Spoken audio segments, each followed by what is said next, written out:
नंदुरबारमध्ये अल्पवयीनांच्या लैंगिक शोषणाचा धक्कादायक प्रकार। 22 वर्षीय युवकाविरुद्ध गंभीर गुन्हा। नंदुरबार जिल्ह्यात अल्पवयीन बालकांसह काही तरुणांचे कथित लैंगिक शोषण करून त्यांचे आक्षेपार्ह व्हिडिओ व छायाचित्रे तयार केल्याचा धक्कादायक प्रकार समोर आला आहे। या प्रकरणी रायसिंगपुरा येथील चेतन प्रकाश कोळी वय 22 याच्या विरुद्ध भारतीय न्याय संहिता BNS पोक्सो कायदा तसेच बालकांची काळजी व संरक्षण अधिनियमांतर्गत गंभीर गुन्हा दाखल करण्यात आला आहे।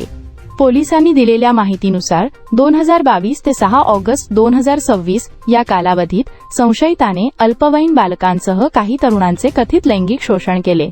तसेच त्यांचे आक्षेपार्ह व्हिडिओ आणि छायाचित्रे मोबाईलमध्ये साठवून ठेवत ती व्हायरल करण्याची धमकी देऊन पुन्हा शोषण केल्याचा आरोप फिर्यादीत करण्यात आला आहे। मोबाईल तपासणीत 200हून अधिक आक्षेपार्ह व्हिडिओ आढळल्याचा पोलिसांचा दावा करण्यात आला आहे। या डिजिटल पुराव्यांची फॉरेन्सिक तपासणी सुरू आहे।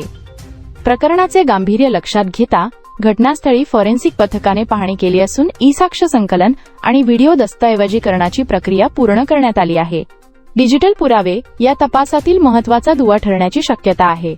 या प्रकरणी BNS 2023 पोक्सो कायदा आणि बालकांची काळजी व संरक्षण अधिनियमातील विविध गंभीर कलमांनुसार गुन्हा दाखल करण्यात आला आहे।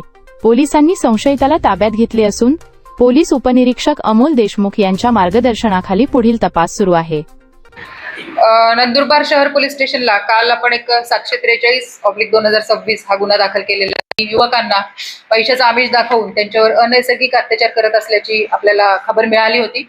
त्या अनुषंगाने SDPO नंदुरबार आणि पोलीस स्टेशन नंदुरबार शहर प्रभारी अधिकारी यांनी एक पथक स्थापन केलं होतं आणि त्या पथकाने संबंधित युवक ज्या ठिकाणी येणार आहे त्या ठिकाणी पाळत ठेवून त्या युवकाला ताब्यात घेतलेला आहे। आणि ताब्यात घेतल्यानंतर त्या युवकाच्याकडे चौकशी केली तेव्हा त्याने स्वतःचं नाव चेतन प्रकाश कोळी वय 22 वर्ष रायसिंगपुरा नंदुरबार असं सांगितलेलं आहे। ज्यावेळेस त्याला ताब्यात घेतलं त्यावेळेस त्याच्याकडचा मोबाईल चेक केल्यानंतर त्याच्या मोबाईलमध्ये अशा प्रकारचे लहान मुलांसोबतचे आणि इतर युवकांसोबतचे अनेक अश्लील चित्रण केलेले व्हिडिओ आणि छायाचित्र आपल्याला त्याच्या मोबाईलमध्ये आढळून आलेली आहेत।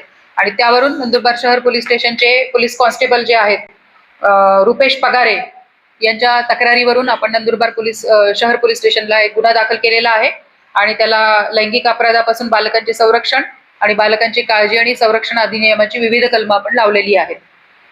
प्राथमिक तपासामध्ये असं निष्पन्न झालंय की हा आरोपी 2022 पासून अशा प्रकारची कृत्य करत आहे आणि आपल्या मोबाईलमध्ये चित्रण करून वारंवार त्या युवकांना आणि लहान बालकांना अशा प्रकारचे नैसर्गिक अत्याचाराचं ब्लॅकमेल करून त्यांच्यावर नैसर्गिक अत्याचार करत आहे असं प्राथमिक तपासामध्ये निष्पन्न झालेलं आहे।